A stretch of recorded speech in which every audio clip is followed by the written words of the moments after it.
I'm Roy Lee Lindsay with the North Carolina Pork Council, and I want everyone to remember, bacon makes everything better.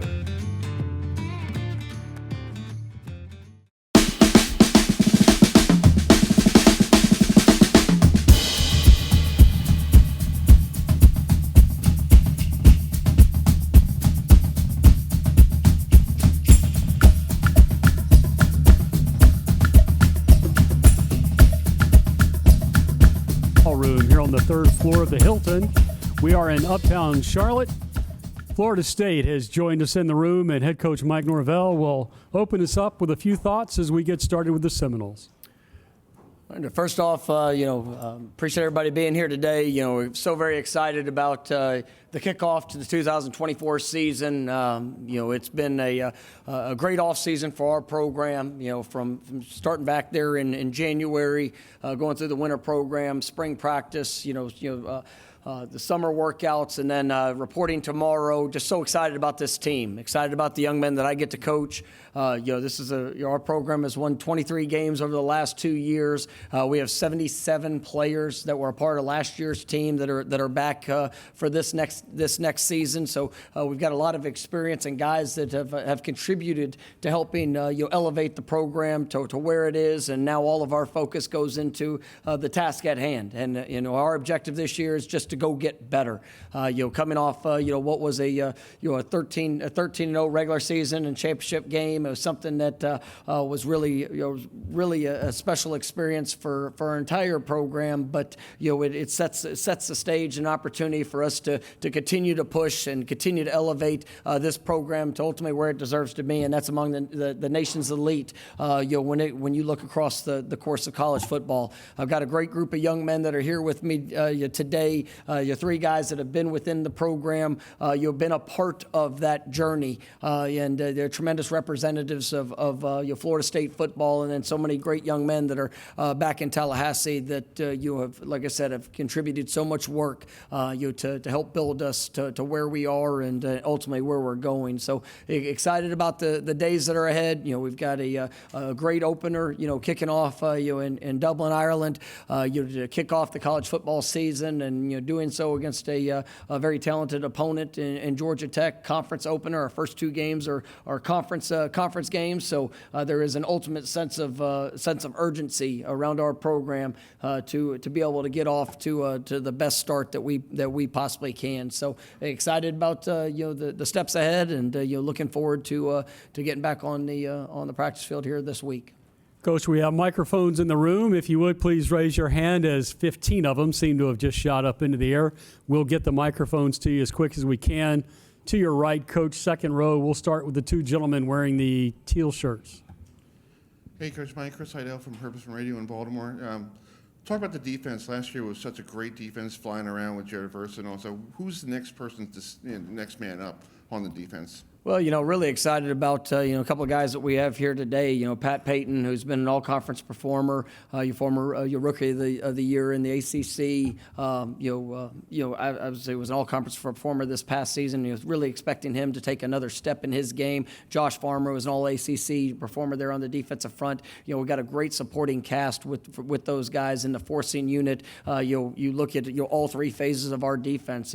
A guy like DJ Lundy, who's played so many snaps throughout the last 4 years of his time at Florida State, and now he emerges as a leader within the course of this defense. The guys in the secondary, I think we got 2 of the best corners in the ACC, guys that have All-American type capabilities in Fentrell Cypress and Azari Thomas. Very experienced defensive backfield with length, size, ability. So I think our defense is as deep as it's ever been. We've been able to have some guys that have really grown throughout their time here, but then also coupling that with some newcomers that have come in, whether Marvin Jones Jr., Sione, Cam Riley that's joined in, and Earl Little, different guys that have been able to come in and complement the guys that are around. That you're really fired up about what that group can be.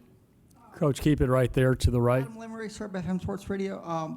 What's it like to face your old school, the Memphis Tigers, at home during Week 3 of this year's college football season? Well, Memphis has a great program and a very talented team. Coming off of another 10-win season there, so we know it's going to be a great challenge when we get to that to that third week of the season. But it's definitely going to be a unique dynamic. Coach Silverfield and his staff have continued to push that program forward, and got a special place in my heart for it. But also going to be excited to compete once that opportunity shows up. Coach, left side, first row, all the way to your left. Coach, how you doing? This is Terry Spain with Friday Night Locker Rooms. You have a mix of experienced veterans and some newcomers on your team. How have the unit cohesiveness and team balance been so far? Well, I think it's been great, and ultimately that is the challenge in college football. You look at recruiting and the path and the journey, and there with the transfer portal and different avenues for guys to be able to come and join and be a part of a program, but it's still about putting together the most talented team, and building that team is something that I thought was really an X factor for us there a year ago, and really these last few seasons when you see guys with all different journeys and experiences come together, and just how much they care about each other, the willingness to invest and challenge and encourage each other throughout the circumstances that are going to show up, and I think this team has really embraced that. And from when we started back in January with the winter workouts to all the steps leading up until reporting here tomorrow. This team has invested a great deal of time outside of the facility, and I think that we have a group of like-minded individuals that they love to work. They're willing to embrace challenge, and it's that cohesiveness that has me excited about what this team's potential can be. We just now get to go live it out here as we start off with this upcoming season. Coach, back to your right, first row. Hey, Coach, it's Austin Veazey from NoleGameDay.com. It's hard to tell from the podium, but you're wearing a tie from the Bobby Bowden Society. What does it mean to be representing him and the university had so much success for? Coach Bowden was just such a wonderful example for anybody that's in coaching the college football as a whole, and just what he means and meant to Florida State in his time there leading the program, and he's such an icon for us. I was fortunate to be able to get to know him when I first took the job, and it just. A little over a year ago, we started the Bowden Society. It's a special group of supporters that committed to continuing to push and elevate this program moving forward, while representing his legacy and the gift that he was for FSU. And so a year ago, I wore this same tie, and I'm going to continue to do so, understanding the great responsibility that I have, and just so grateful for the position I hold to represent him and his honor. Stay on the right-hand side, just over his shoulder, second row.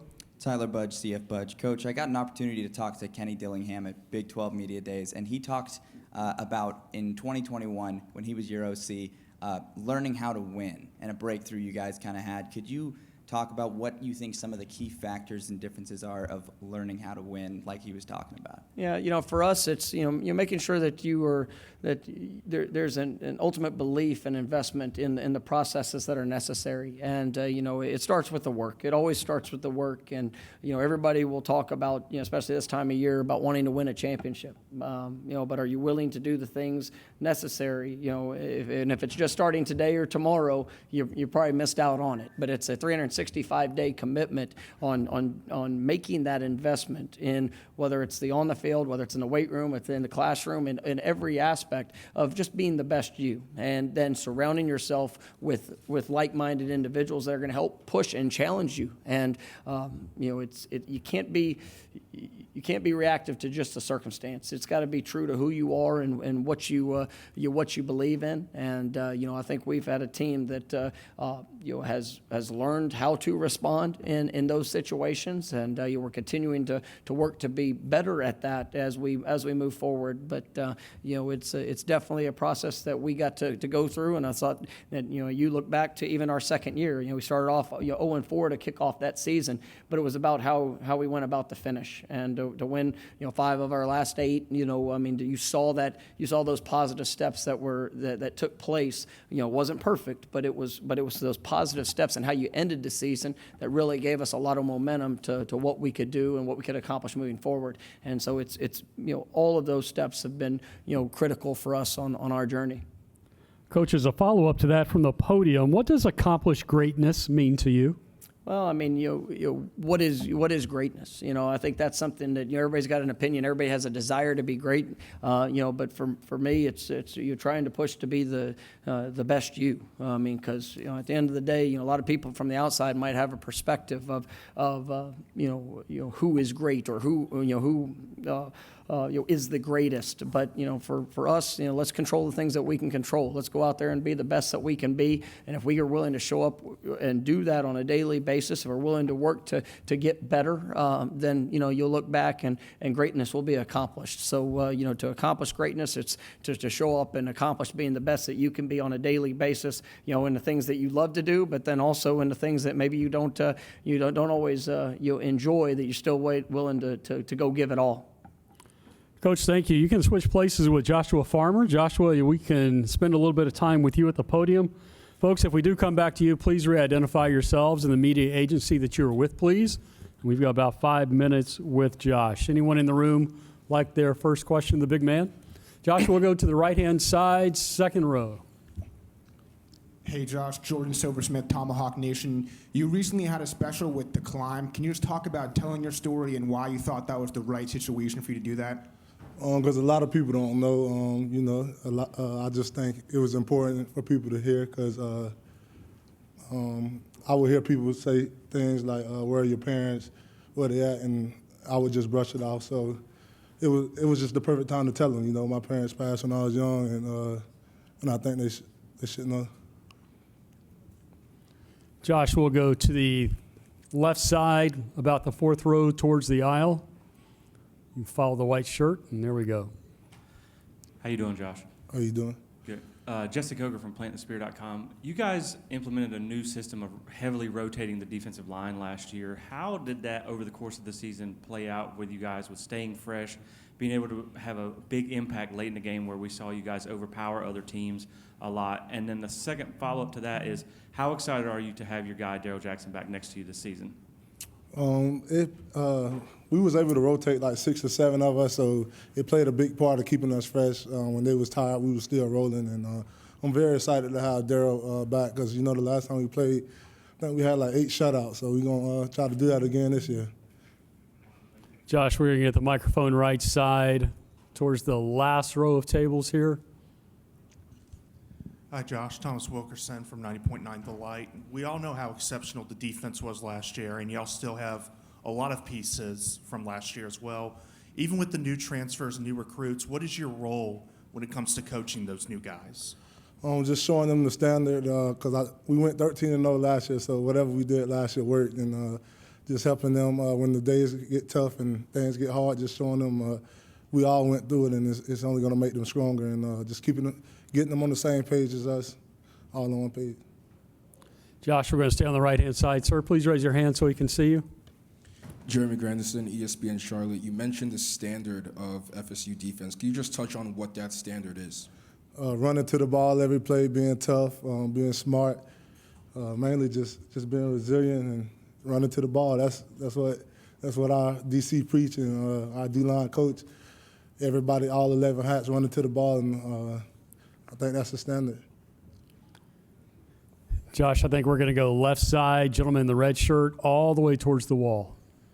Rob Johnson, Legacy Maker Sports. Can you talk about what the standard is at Florida State and what's expected, and how motivated have you guys been knowing that you guys were pretty much shut out of the college football playoff last year when you deserved to be there because Florida State being the program it is and the history that it is? How motivated are you guys coming into this season?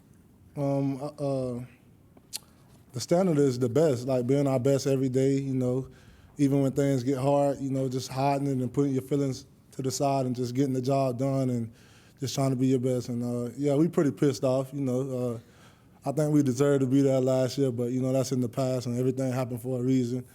And I'm just happy to be here today and do it again and show the world why we should be there. Josh, from the podium, your thoughts about going to Ireland in a few weeks? I never flew that far, so I'm a little scared, but I'm just happy to play. I'm happy to be here, and I'm excited to play there. You know, it's different. What are you looking forward to the most? Just being with my brothers in another environment and just having a good time and just playing football. Other questions for Josh? Josh, we'll come back to the gentleman in the second row, right side. Josh, you missed all of spring. Do you feel 100% going into fall camp, and how do you make up for that lost time? Yeah, I feel very good. You know, it was just my hand, so nothing was wrong with my legs. So I ran and did everything. I feel good, better than ever. I'm in the best shape of my life, and I just feel great. You know, everything happened for a reason, so there's no need to beat myself up about it or nothing like that. So I feel great. Josh, thank you. You can switch places with Patrick. Patrick, if you'll come up for a few minutes, folks, same rules apply. Please re-identify yourselves if we come back to you. And we're going to... How y'all doing? And Patrick, we're going to go left side, second row. Hi, Patrick. How are you? How you doing? I'm good. I'm Mary Denchamont with the Players Lounge, and last year you had the highest total pass breakups by an ACC D lineman since 2016. What led you to be able to play with such a high athleticism out on the field? Just knowing that we had a terrific D-line last year, and teams are going to game plan to get the ball out quickly, knowing you have guys like Jared Verse, Joshua Foreman, Brady Fisk, that was the starters. We got other guys too. And me just knowing like we all hungry, we all trying to get back there. So my mindset was just trying to find different ways to impact the quarterback or help out the DBs, just knowing if I always don't get there fast enough, I could still try to find a way to make a play. Patrick, your next question also on the left-hand side. Hey, Patrick. Justin Coker from plantspear.com. I don't know if you knew this or not, but last year you had more havoc plays per snap than any defender in the country with at least 500 snaps. Coming into this year, how do you continue to elevate your game to be that dominant defensive end that we've seen from you in the past, along with the other defensive guys that you've been able to play alongside with? Really just being the best me I can every day when it comes to not just on the field, like in the classroom, nutrition-wise, treatment-wise, because I know about to make that turn to, you know, have to learn how to be a pro. And really just because it all matters. That's one thing our coach, Adam Fuller, DC, he always say that every morning he put up a picture of us together and hugging each other, playing with each other. And it just all matters, and that's what I think about it. Patrick, to the right-hand side, gentleman standing up towards the back. Okay. Aslan Javani, WarChant.com. Patrick, you committed to a program that wasn't really close to competing for national championships. I know you believed in Coach Norvell, and that's why you came to Florida State, but can you reflect on where this program was, what you guys accomplished last year, and what that means for your guys' confidence this coming season? It felt good because knowing, like, when I first got here, it was a little bit different when it came to how good our leadership is now. Like, older guys taking young guys under their wing now, and like just believing in what Coach Norvell was telling me when I was a high school recruit. He was just telling me he just wanted me to be the best person I could be. He wasn't even really talking about football all the time, like, oh, what you finna play this, you finna play that. He was just saying, we're gonna become, like, make you become a man, and that's what I feel like the best thing Coach Norvell did for me. He really taught me how to become a man. Right side, front row. Jalen Wilson, CFB Nation. How you doing? I'm doing good. How about you? Good. You played alongside Jermaine Johnson and Jared Verse while they were two of the top pass rushers in the ACC, and while they were leaders on the FSU defense for the past 3 years. And I wanted to know, what did you learn from them as you step into that role as one of the top edge rushers in the ACC and as a leader on this FSU defense? One thing I learned from Jermaine is just how hungry he was. Like, he really wanted to prove to the world, for himself first, but he really wanted to show people why he still was that guy he was coming from when he came from JUCO, when he was the #1 defensive lineman, all that. And he really was a pro. Like, he watched film like a pro, he practiced like a pro every day, and he just pure dominated everybody. And when it came to Jared Verse, it's just how hard he played and his edge that he had with. Like, he knew he wasn't always the most talented guy coming out of high school. Even now, he know he's probably not the most talented guy, but he had that edge to himself where he feel like, if I'm going to work harder than you every day, in and out, like, if you see him in the weight room, practice, everything, he feel like he should be the last one out, the first one in, last one out of practice type of guy. And that's one thing I learned from both of them. Just over his right shoulder, second row, green shirt. Okay. Terrence Hatchett, Juice Network. With a week 0 game, is there any change in the preparation going into the season, knowing that the season starts a week earlier than normal? And has that created a sense of urgency within the team as far as practice? Is it giving you extra edge going into the season?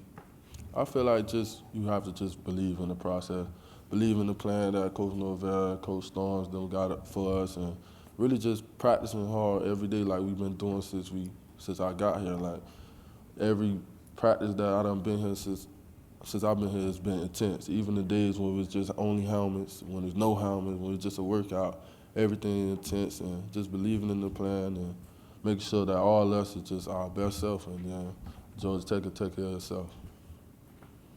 Patrick, you can switch places with Darius. Okay, thank you.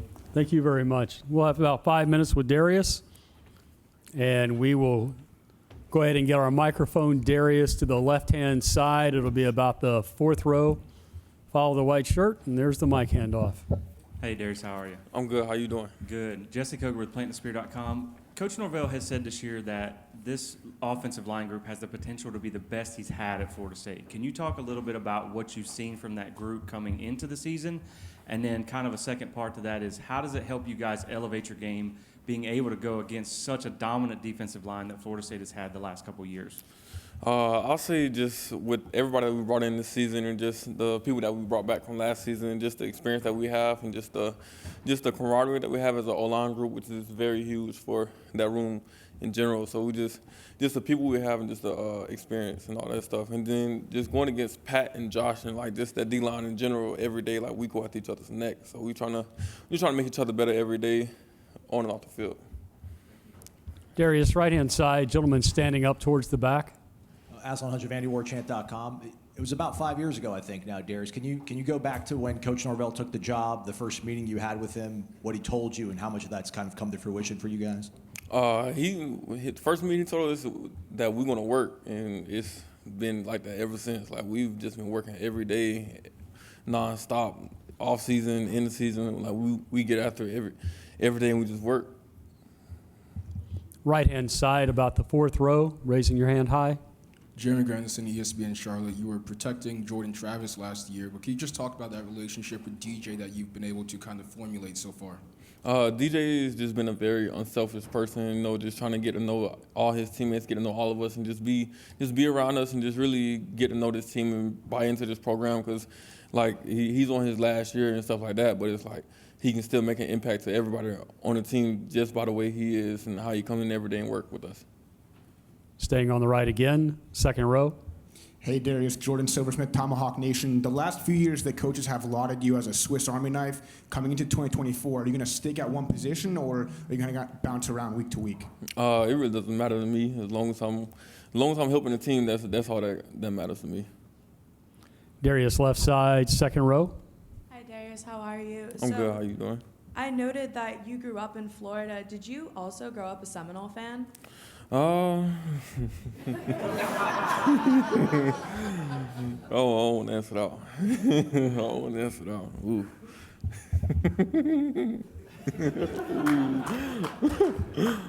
Oh. I can't answer that one. Whew. I grew up a football fan. Good answer. Grew up a football fan. I love playing football. I love watching game football, so I just love all football. It's well done. Darius, you seem to be the old man of the team right now. What is it that you're teaching the younger folks? What do you think your responsibility is, being the older guy on the team? Really, as my responsibility, I feel like just lead by example, just show the young guys like how to work, how we supposed to work, and just how we supposed to come in every day to just attack each and every task that these coaches ask for us to do, and then just keep a unselfish mindset, just knowing that each and every day, like we're here for a purpose. Question here to the front row to the right. Austin Veazey, NorthGameDay.com. You've got an embarrassment of riches in that running back room. How excited are you to block for some of those guys, and what have you seen from them throughout the spring and summer? I feel like we have one of the best running back rooms in the country. So I just feel like just going into the season, just blocking for them, like they're going to create opportunities for us to just win games, and that's what I'm very appreciative of, just being able to block for those guys that's going to create those big-time moments for us. Darius, your last question from the podium. What are you looking forward to with Ireland next month? The scenery, really, just going out and seeing just the different area. Like I've never been outside the country, so just having that experience and just being with my brothers as well, just having the opportunity to go out and play a game and just enjoy just being somewhere else. Florida State, good luck this year. Thanks a lot.